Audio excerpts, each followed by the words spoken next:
এখন আছি আমি হারবুর্গে, এটা হামবুর্গের একটা ডিস্ট্রিক্ট। সো জার্মানিতে আসার পরে আমি মোটামুটি অনেকগুলো সিটি ঘুরছি জার্মানির। বার্লিন গেছিলাম, ড্রেসডেনের ওইদিকে যাওয়া হয়েছে। বাট হামবুর্গ আমার কাছে স্পেশালি মেট্রোপলিটন বড় সিটিগুলোর মধ্যে সবচেয়ে গোছানো মনে হয়েছে, সবচেয়ে গ্রিন মনে হয়েছে। যেমন ভিডিওতে দেখা যাচ্ছে তো সামনে গাছপালা, গ্রিনারি কোনো অভাব নাই। সো আজকে শুক্রবার, আমি আজকে বের হয়েছিলাম, নামাজ পড়লাম, মসজিদ থেকে এখন বাসায় যেতেছি। সো নামাজ পড়লাম আজকে। আর খুব বেশি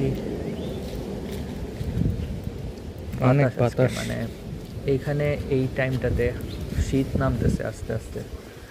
এখন অটাম চলে, অটামে খুব সুন্দর লাগে জার্মানি, স্পেশালি হামবুর্গ সিটিটা, কারণ এইখানে গাছপালাগুলা খুব রঙিন। আর এখন আমি আপনারা দেখতে পাচ্ছেন আমার সামনে, এটা হারবুর্গ রাট হাউস। নর্মালি সবগুলা শহরেরই একটা করে রাট হাউস থাকে, কিন্তু হামবুর্গের রাট হাউস কয়েকটাই। জাস্ট হামবুর্গ সিটির একটা রাট হাউস আছে, আর এইটা হারবুর্গ শহরের রাট হাউস। হারবুর্গ একটা আলাদা সিটি ছিল আগে, যেটা এখন হামবুর্গেরই একটা অংশ, হামবুর্গের একটা ডিস্ট্রিক্ট বলা চলে।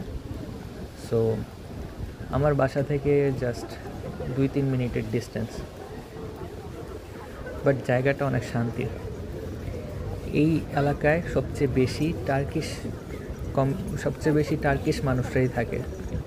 পুরা জার্মানিতে সবচেয়ে বেশি টার্কিশ থাকে হারবুর্গে।